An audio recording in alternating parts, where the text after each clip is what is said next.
नमस्कार दर्शक बंधु मु आज यही वीडियो रे आपण मानंकु कहिबाकू जाउछि छतु खटेई किपरि प्रस्तुत करंती।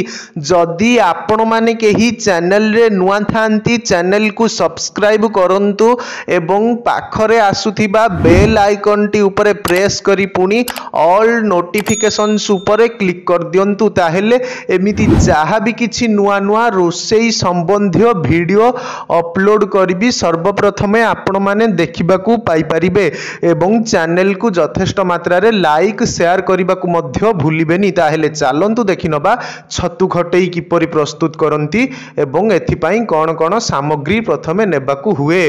प्रस्तुति सामग्री 250 ग्राम छतु, 100 ग्राम भेंडी, 8 ରୁ 10 टी बड़ी, अधा कप सोरिष तेल, 2 चामच बटा सोरिष, 1 चामच बटा रसुण, 1 चामच कटा कंचा लंका, अधा चामच गुंड लंका, अधा चामच हलदी, 2 खंड आंबुल, अल्प भृषंग पत्र ओ फुटण।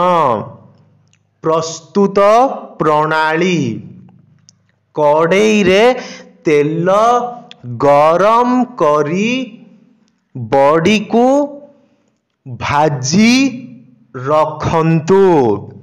भेंडी को बड़ खंडरे काटी भाजी रखंतु।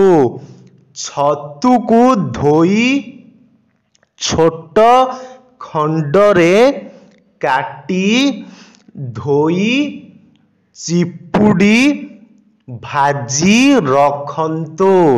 एबे कड़ेई रे आउ अल्प तेल गरम करी फुटण फुटांतु एवं भृषंग पत्र पकाई कंचा लंका ओ रसुण बटा पकाई अल्प भाजिला परे सेथिरे बटा सोरिष बटा रसुण गुंड लंका गुंड हलदी पकाई अल्प भाजी 2 कप पानी देई फुटांतु।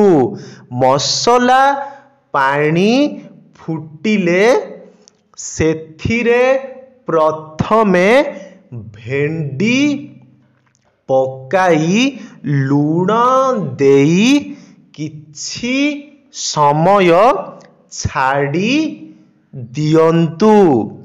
एबे सेथिरे बड़ी आंबुल ओ छतु पकाई गोलाई 5 ରୁ 10 मिनिट परे आंचरू ओल्हाई आणंतु।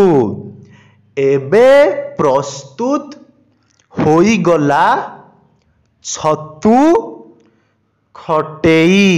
भात सांगरे एहाकू खाइबाकू दियंतु।